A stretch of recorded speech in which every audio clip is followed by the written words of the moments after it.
Pues sí, son 8 años, 8 años de congreso en el cual hemos aprendido muchas cosas. El sector ha ido madurando, pero es muy agradable ver muchas caras de siempre y también algunas caras nuevas, ¿no? Bien, podemos contar algo cada vez que sea interesante o novedoso, ¿no? Pues es difícil, pero ahí estamos intentando la innovación. Y este año vamos a contar esto que pone aquí, el 5D, el 4D, eso que pone ahí D, y con tres líneas que estamos trabajando con ellas. Costing lo conocéis hace mucho, es la exportación en la etapa de presupuesto, en la etapa de proyecto, cómo generar los presupuestos a partir del modelo, pero este año tenemos dos proyectos nuevos o dos módulos que son Planit, que es la etapa de planificación, cómo aprovechar lo que tenemos en el BIM para planificar, y por último y no menos importante, las cosas en BIM también se construyen, ¿no? Al final. Y entonces también tenemos una propuesta para la etapa de la ejecución que vamos a revisar aquí. Pues 5D es nuestro enfoque clásico. Nosotros venimos del mundo de los costes y siempre hemos dicho que obtener un modelo de coste, un presupuesto a partir de un modelo BIM, pues tiene que ser fácil, razonable, automático y directo, porque básicamente lo que hay en el modelo es aquello que se presupuesta, aunque hay muchas excepciones a esta regla, lo cual hace que el tema no sea trivial, ni mucho menos, pero sí que básicamente un modelo es algo que tiene un coste y es lógico que se presupueste. De esta etapa quiero hablar más bien poco, pero creo que elegimos un enfoque que ahora creo que ha resultado muy exitoso, que es ya hemos trabajado bastante en el modelo BIM, ya está lo suficientemente estructurado y tiene la suficiente información como para que no necesitemos todavía escribir más reglas. Nuestra propuesta es y ha sido, ya que tenemos un modelo, vamos a extraer todo lo posible automáticamente y luego lo que haga falta completarlo, modificarlo, pues se modifica dentro del programa. Y creo que es un enfoque pues que está funcionando enormemente bien en los usuarios. Realmente, pues de todo lo que podía contar, pues probablemente hayáis visto muchas veces la facilidad que da el mundo BIM para la trazabilidad. Todo aquello que tenemos en el presupuesto tiene que estar perfectamente identificado en el modelo, con el objetivo de que luego esté perfectamente identificado en la obra, que es al final donde la intención de todo esto, que se construya, ¿no? Que haya una trazabilidad pieza por pieza y elemento por elemento. Y también hemos trabajado mucho en el intercambio de información entre modelo y presupuesto, de manera que no sea importante dónde esté la información siempre que esté bien identificada. Es decir, que se introduzca allí donde sea más cómoda y se aproveche allí donde sea más útil, sin necesidad de establecer un sitio, digamos, riguroso. Es que todo tiene que estar aquí, ¿no? Creo que se han superado ya mucho esas ideas y lo importante es que la información esté donde esté identificada y sea trazable. Lo que hemos manejado últimamente en todos estos años, voy a saltarme esos detalles de trazabilidad, es la relación con los usuarios. Al principio trabajábamos mucho en aquello que se podía hacer y aquello que se decía que se podía hacer, pero claro, años después te das cuenta de que los usuarios no necesitan todo aquello que se puede, sino todo aquello que es útil y les aporta valor, ¿no? Y es interesante ver, y también es un motivo que dejo como reflexión aquí en un congreso como este, que hay algunas veces muchas diferencias entre lo que los teóricos del mundo BIM creen que hay que hacer y lo que los usuarios de verdad hacen y nos piden a nosotros que hagamos. A veces coincide, hay veces que son mundos hasta cierto punto distintos, ¿no? Trabajamos en un mundo de un BIM que yo podría decir un BIM sucio, ¿no? Los modelos no son buenos, la gente no siempre colabora y todo eso pues no es el BIM ideal que se supone que llegará o que tendría que llegar, pero que a veces hay que trabajar en esos entornos. Bueno, en la parte de la etapa de presupuesto, Pues he estado mirando cuántas mejoras añadimos cada año y realmente pues trabajamos mucho con esas referencias de usuarios que para nosotros es muy importante. Cuando alguien dice que tiene una necesidad real es porque merece la pena trabajar en ella, ¿no? Más allá de otras posibilidades futuras. Aquí sí quiero presentaros este pequeño vídeo o animación porque es una de las últimas aportaciones de ver la idea de que el presupuesto no es una estructura fija. Antiguamente, en el mundo pre-BIM, pues había unos capítulos, unas partidas y poco más se podía hacer, ¿no? Pero hoy día, ¿qué ocurre? Pues que el presupuesto es una base de datos y además hay muchos estándares y hay mucha necesidad de información y reclasificar, y lo que hace bien un ordenador pues es ordenar.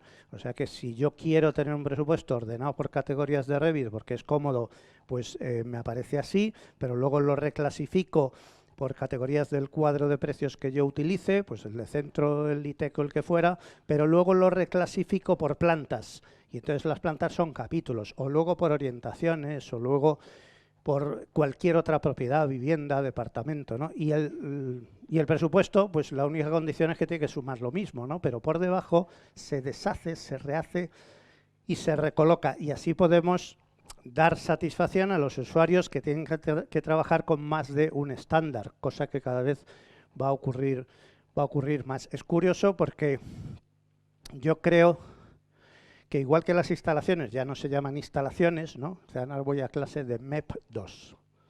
Pues en el futuro, no sé cuánto, las categorías de Revit se van a convertir en los capítulos de los presupuestos. O sea, le doy 5 años a que los presupuestos vayan ordenados por suelos, muros, ventanas, puertas, ¿no? Seguro que ahí en pantalla eso se ha reclasificado varias veces y es un poco como esa idea de que si un presupuesto es algo, en el futuro pues es una base de datos. Y otra de las ideas que nos gusta manejar es nuestro pequeño Big Data, porque realmente un presupuesto que venga de un modelo BIM tiene una cantidad de información impresionante. Estamos calculando del orden de 300 valores por metro cuadrado y seguramente más. Es decir, cualquier edificio, por pequeño que sea, tiene millones de valores que nosotros traemos a nuestro presupuesto, que otro software puede llevar a otros sitios, ¿no? Y por lo tanto, esos presupuestos son una base de datos súper estructurada, sin necesidad de hacer prácticamente nada, es decir, con la información nativa del modelo Revit, son bases de datos muy estructuradas que podemos consolidar entre unos proyectos y otros y al final aplicar herramientas de data mining, de Power BI, todo ese tipo de cosas que lo que necesitan básicamente es que haya muchísimos datos. Y en la construcción, el problema cuando nos piden hacer algo de inteligencia artificial, digo, ¿cuántos datos, cuántos proyectos tienes? Pues 2 o 3 en BIM o 40. Necesitamos cientos, ¿no? Bueno, pues ese tipo de información que va a través de los presupuestos tal vez nos permita utilizar herramientas que encuentren patrones, que sean capaces de hacer asignaciones automáticas, que detecten errores entre un proyecto y otro, ¿no? Que es de lo que va todo este tipo de mecanismos nuevos, ¿no? Bien, esa es nuestra etapa clásica 5D. Pero nos hemos metido en el 4D. Entre otras cosas, Presto tiene diagrama de barras desde hace muchos años completamente integrado con el presupuesto. Y la idea de ver eso en el modelo BIM, pues se nos podía haber ocurrido antes, pero solo lo hemos hecho pues últimamente, ¿no? Es decir, si tenemos ese modelo de costes y somos capaces de modificarlo para dentro del modelo integrado, sin salir del presupuesto, podemos hacer una planificación por diagrama de barras, pues el paso siguiente lógico es visualizar eso en el modelo, que es lo que ocurre, el famoso BIM 4D, ¿no? Y vamos a tener una herramienta integrada porque nunca se pierde la información o la relación básica con el modelo. Ahí tenemos un presupuesto del modelo estándar que viene con Revit Educativo, tenemos un diagrama de barras totalmente integrado con el presupuesto y debajo tenemos nuestra secuencia que vamos viendo de cómo se va construyendo, ¿no? Con exactamente el mismo software. Yo no soy mucho de bullets y de PowerPoint, pero me puse a pensar qué ventajas hay cuando trabajamos con un 3D integrado con el mismo software, con un 4D y con un 5D frente a enfoques alternativos, ¿no? El primero es que la planificación no parte de cero. Seguramente estáis viendo en la vida real entornos que son BIM aparentemente, pero la planificación se parte de cero con otro software. Eso es muy poco BIM. O sea, tenemos que utilizar la información del modelo para tratar de evitar trabajo y tener una base de datos común. Nuestra planificación es específica para la construcción, no son sistemas que se hicieron para proyectos genéricos. Se puede parametrizar si somos suficientemente ordenados. Podemos llegar a construir reglas que transformen un presupuesto en una planificación y aplicarlas sistemáticamente. Si tenemos la capacidad de entender cómo una unidad de obra se desdobla o cómo unidades de obra se refunden, ese proceso que no es trivial para nada, se puede parametrizar y llegar a un automatismo bastante grande. Otra idea fácil de ver.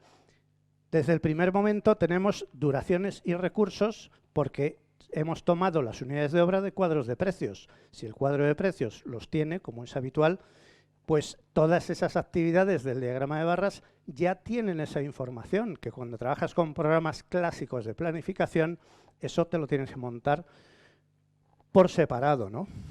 Por supuesto, no hay que hacer más mapeos, ni más exportaciones, ni más equivalencias, ni conjuntos de selección, ni nada. Está todo vinculado desde el principio. Hay que utilizar menos software. Yo creo que cada nuevo software que se utiliza en un entorno duplica la complejidad.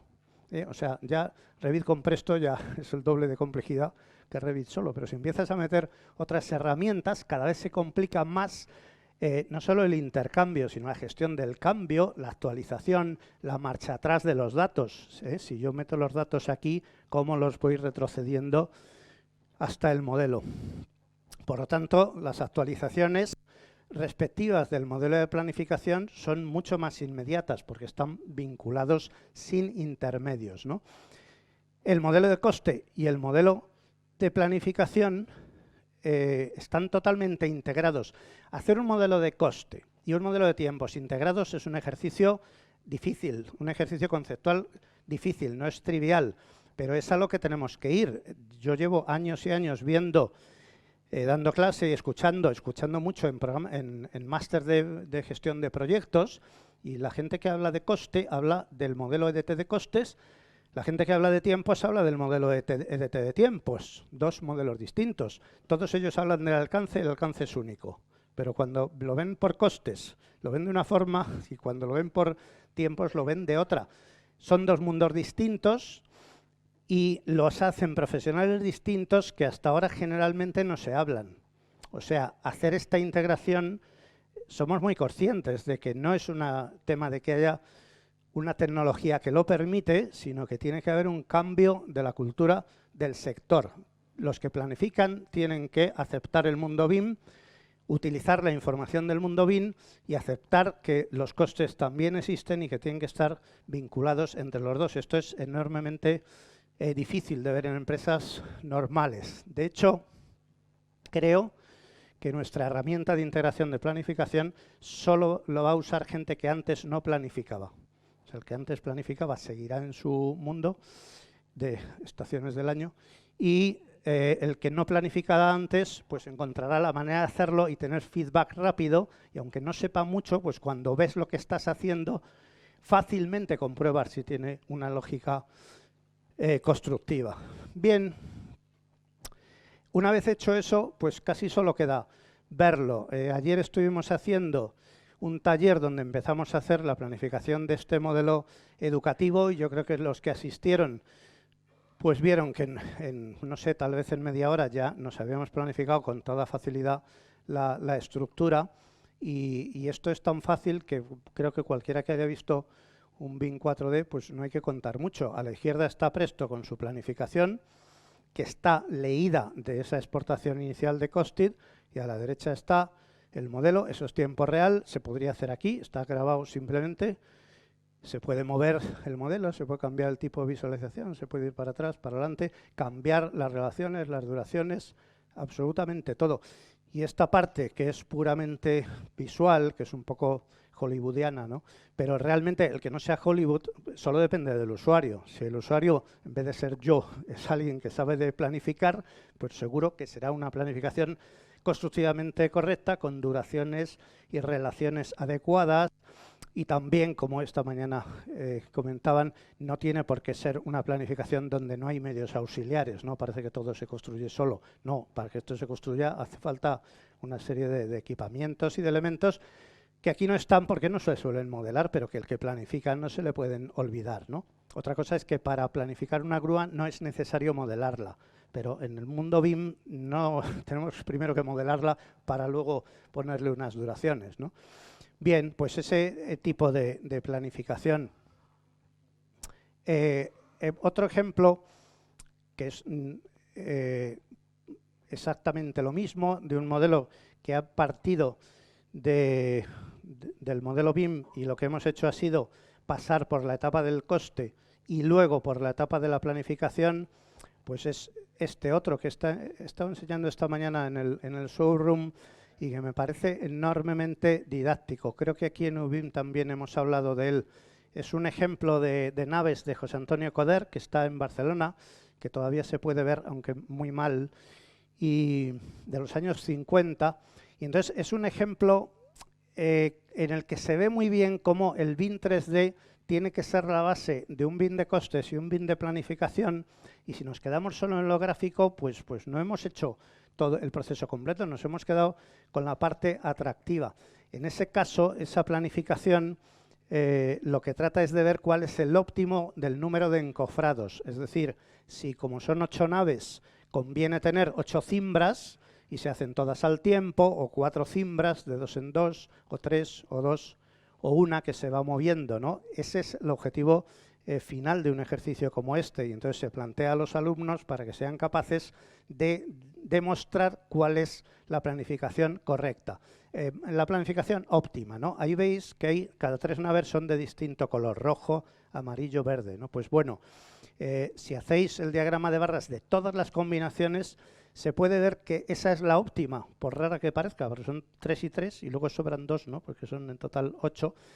Esa es la que encaja mejor los equipos de encofradores, de equipo de armado, con los medios auxiliares, la que se hace más deprisa con un solo equipo de gente. Y resulta que es la que se utilizó en el año 50 en la ejecución real, ¿no? O sea que hoy podemos validar que aquella fue una decisión tomada tal vez de forma más intuitiva o basada en la experiencia, y ahora se puede repetir, analizar y estudiar con las herramientas que tenemos, ¿no? Bien, veis que nos hemos ido mucho al lado bonito del BIM, ¿no? Yo he estado trabajando muchos años en el mundo aburrido y oscuro de los costes, que no tienen una representación gráfica tan bonita, pero una vez que llegamos a esto, pues casi es lo único que nos apetece, ¿no? Ver la representación gráfica de aquello en lo que hemos estado trabajando. No sé si he llegado a poner, al final habéis visto que llega en el último momento, pues aparece el camión cuando la obra está terminada, ¿no? Ha aparecido el camión. Ya lo he contado que ese ejemplo es muy didáctico y se puede repetir si queréis, los que hagáis formación y talleres. Es un ejemplo que se ve muy bien, lo que es el 3D, el 4D y el 5D, integrados con un reto además para el alumno. Bueno, y llegamos a la parte de la ejecución. Muchas obras no se planifican, pero todas esperemos que se construyan, y ahora ya empieza a haber modelos BIM que se empiezan a construir, y necesitamos dar una respuesta a lo que pasa en la etapa de construcción, que seguramente a muchos efectos es más interesante que lo que pasa en las etapas anteriores, ¿no? Es la vida real. Bueno, y esto para nosotros es una propuesta muy sencilla. Tenemos un modelo, tenemos un presupuesto. El modelo pretende acercarse a la realidad. El presupuesto es un documento contractual firme, ¿no? Y lo que decimos es, ¿qué es mejor? ¿Dar la producción en el modelo o dar la producción en el presupuesto, ¿no? ¿Dónde decimos el avance de la obra? Y esa pregunta crucial, pues tiene una respuesta muy sencilla, que es que da exactamente igual donde lo hagamos con tal de que lo veamos en el otro sitio. Entonces, lo que digamos que aquí en este mundo BIM el gran deseo es vamos a dar la producción en el modelo, ¿no? Tenemos el modelo y nuestra vida es modelocéntrica. Bien, lo único que tenemos para dar el avance en el modelo, lo único que yo os pido, o pido al que lo haga, es que elija cómo, es decir, que elija si es un parámetro, si es un campo de Revit, y quién lo rellena, puesto que si se da la producción en el modelo, pues alguien tiene que hacer clic, ¿no? Si se manda un dron y el dron hace una nube de puntos y con inteligencia artificial se compara con el modelo y ese programa hace clic y dice esto está construido, a mí me parece fantástico. Y si es un encargado, pues también me parece bien. Pero para dar la producción en el modelo, pues hay que elegir dónde y en qué campo, ¿no? Y entonces esa producción se traslada al presupuesto, marcada en el modelo, cambias, eliges el parámetro, rellenas el presupuesto y ya está. Y al revés, pues exactamente igual de fácil. Coges el presupuesto, eliges los elementos que se han construido, les dices la fecha o el mes o el hecho de que estén construidos, lo marcas y a continuación le das a la tecla y lo ves en el modelo. Y las dos cosas son completamente compatibles, no hay que tomar una decisión. Y además, solo tengo una slide para esto, porque es que es tan sencillo que no veo la forma de complicarlo. Sí que hay complicaciones en el sentido de que los modelos raras veces son idénticos a lo que se construye. Es decir, para certificar sobre un modelo 100%, ese modelo tiene que tener todo el mismo detalle de la construcción, absolutamente. Cuando eso es así, fantástico. Cuando el modelo es una versión simplificada, es muy complicado certificar sobre el modelo. Si un modelo tiene un elemento de forjado que es único, una única pieza, y ese forjado queremos que tenga varias unidades de obra, para certificar por separado el encofrado, la armadura, el hormigón, hacerlo sobre el modelo es muy complejo y cada vez que veo esas cosas consiste en crear 10 o 12 parámetros de usuario, 3 o 4 macros y varios procesos total para luego conseguir que eso acabe yendo a un presupuesto. Pues la forma de que te lo paguen es que esté en el presupuesto, ¿no? Sin embargo, si ese caso lo hacemos en el presupuesto lo tiene muy fácil. Solo tiene que calcular el porcentaje certificado de ese elemento, sumando lo que esté marcado, transferirlo al modelo o transferirlo agrupado como porcentaje o transferir la lista de unidades de obra, ¿no? Es muchísimo más fácil hacerlo. Pero para nosotros la propuesta es así de sencilla. El usuario elige y lo que recomendamos es no complicarse la vida demasiado. Hay formas muy sencillas de hacerlo y la tecnología nos tiene que ayudar y no convertir la tarea de la certificación en un procedimiento mucho más complejo que anteriormente. ¿Qué es lo que vemos ahí también?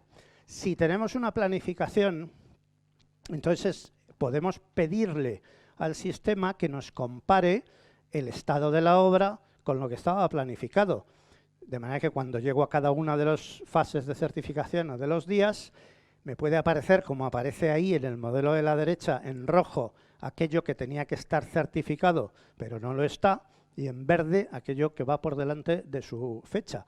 El único requisito para esto es que haya una planificación. Si no hay planificación, no se puede controlar.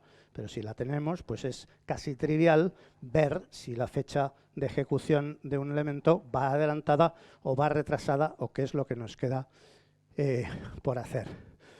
Bueno, este es nuestro recorrido por las etapas, ¿no? Hemos llegado a la última etapa. Lo que pasa es que en la etapa de ejecución, cuando nos pusimos a mirar qué número era, ya estaban gastados todos. O sea, el 7 es el mantenimiento del edificio construido y el 6 es sostenibilidad. Así que nos falta ahí algo, con lo cual nos hemos inventado una etapa mágica del BIM, que es el BIM 6 3/4D, que es la etapa de ejecución, que va después de la sostenibilidad, claro, y antes del mantenimiento. Pero hemos dejado dos huecos para que cada uno lo rellene como quiera, el BIM 6 1/4 y el BIM 6 1/2, que yo creo que podrían ser seguridad y salud y calidad, ¿no? Que les falta ahí, no tienen su propia etapa, así que esto lo dejamos para la humanidad. Pues todo lo demás que queda es ver, como en este caso, los resultados que ni siquiera hemos hecho nosotros. Yo me siento muy orgulloso de ver que una cosa que tú has hecho, como es Presto, pues hay quien la usa de formas impensables para ti, ¿no? Aquí tenemos a Marco Pizarro, el autor de este vídeo, que algunos habéis visto porque lo ha difundido mucho en grupos BIM, y que pues para mí hace cosas que evidentemente en nuestro programa está preparado, pero que no se me hubiera ocurrido hacer exactamente eso, ¿no? El poder comparar en cada modelo, en un edificio real, las etapas. Primero, ver la planificación secuencialmente. En este caso es una planificación por meses. Hay dos planificaciones en Presto. La planificación económica, que es emulando certificaciones, cada mes es un color, y la planificación de diagrama de barras que hemos visto antes, que es por diagrama de barras y por días. Esta es la planificación por meses, y entonces utilizando Revit y utilizando Presto podemos ver lo que está planificado en una fase arriba y lo que está certificado en la misma fase abajo. Son dos vistas de Revit y parece ser que Presto se comunica bien con las dos y podemos ir viendo cómo cambia cada una de ellas con un, digamos, desarrollo tecnológico relativamente sencillo. No hay grandes complicaciones, no hay más que dos programas aquí interactuando y claro, evidentemente una persona como Marco que es capaz de organizar todo esto y de visualizarlo, ¿no? Y de presentarlo de esa manera. Ahí estamos viendo los procesos de planificación y certificación, vamos avanzando. Veis que cada color es una fase, el primer mes es rojo, activamos la segunda fase es naranja y así poco a poco vamos comprobando qué ha pasado en la historia o qué está pasando en este momento concreto. Creo que también hay la posibilidad de utilizar unos programas de imagen más, digamos, fotorrealista, como Enscape, que en todo caso llegan a un nivel de definición mucho más sencillo que el que veremos aquí de Lumion. Este no pone mariposas y esas cosas, ¿no? Lumion es siempre un gran momento de este congreso, pero con Enscape pues creo que se llega a un nivel de realismo suficiente para estas cosas constructivas más profesionales. Bien, yo no sé si queda mucho del vídeo, pero prefiero adelantarlo y daros las gracias por la presentación, por vuestra asistencia.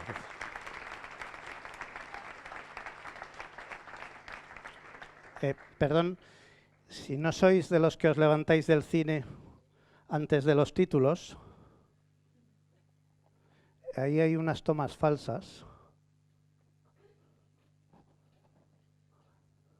Para el que tenga buena vista y sepa lo que es. Eso es el futuro. Lo dejo ahí. Gracias. Gracias, Fernando.